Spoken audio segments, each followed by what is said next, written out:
Hi, this is Miss Barbie from the lunchroom. I'm going to read you chapter 12. Hi, this is Miss Barbie from the lunchroom. I'm going to read you chapter 12. Winters are very cold in Chicago. Sometimes it's hard to even want to leave the house. It was so cold on Christmas, we just stayed home. Plus, Mom had to work on Christmas Eve. Luckily, New Year's Day isn't too cold. Mom decided we should do something special and celebrate it in Wisconsin. Dells. In Wisconsin Dells. Wait a minute, let me start over. Okay. Hi, this is Miss Barbie from the lunchroom. I'm going to read you chapter 12. Winters are very cold in Chicago. Sometimes it's hard to even want to leave the house. It was so cold on Christmas, we just stayed home. Plus, Mom had to work on Christmas. Oh, let me start again. Okay. Hi, this is Miss Barbie from the lunchroom. I'm going to read you chapter 12. Winters are very cold in Chicago. Sometimes it's hard to even want to leave the house. It was so cold on Christmas that we just stayed home.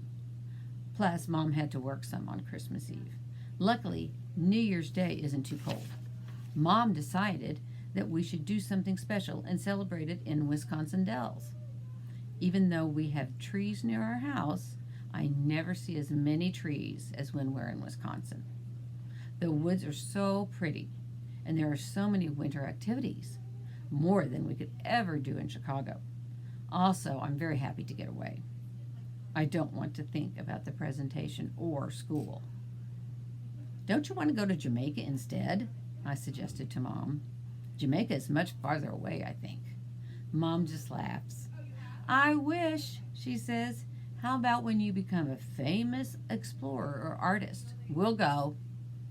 As I imagine deep sea diving, or better yet, my artwork on display in a museum, I feel okay about not going to Jamaica just yet. Our favorite activity in Wisconsin Dells is snowshoeing. So the moment we arrive, first you have to wear these shoes that look like gigantic tennis rackets. They help you trek across the snow and also make you look sort of funny, like when you are walking. We look like penguins, Mom says, as we waddle in our snowshoes. I think we look like humpback whales because we are puffy from our clothes. Nick says we look like spies. Except if this were a spy movie, we would wear all white. And we'd be running away from the bad guys that are in all black, I say. Mom shakes her head. If you were all wearing white, I couldn't see you. I want to be able to see my niños. Because snowshoes are very heavy, Mom and Nick are able to walk much faster than I can. After a while, I fall behind. Hey, slow down, I say, panting. Sorry, slowpoke, Nick calls back. I groan. He turns around to look at me. You better walk faster, too. Everyone knows that Bigfoot lives here. He especially likes to eat little girls.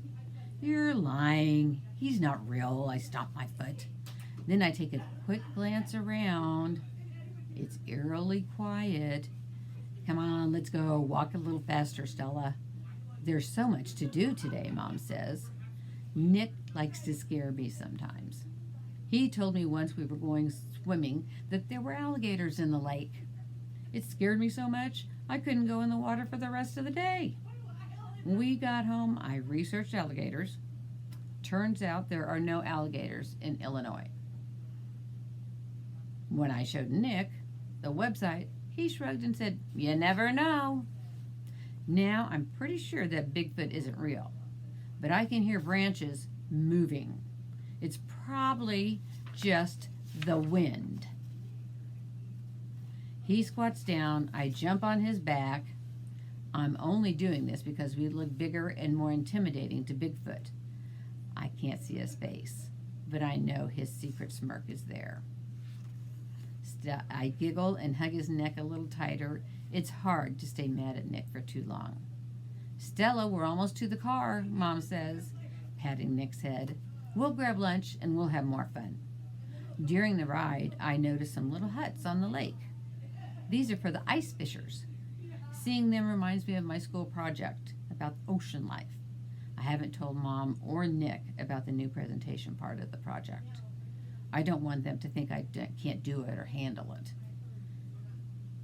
I think Nick would make fun of me, and maybe Mom has enough problems at work. I don't want to have her worry when she doesn't have to. Are you thinking about your project? Mom says. She can magically tell what I'm thinking without me telling her. Yep, I say quietly. Mom? Yes, Stella. Do you ever get nervous talking in front of large crowds? No, why?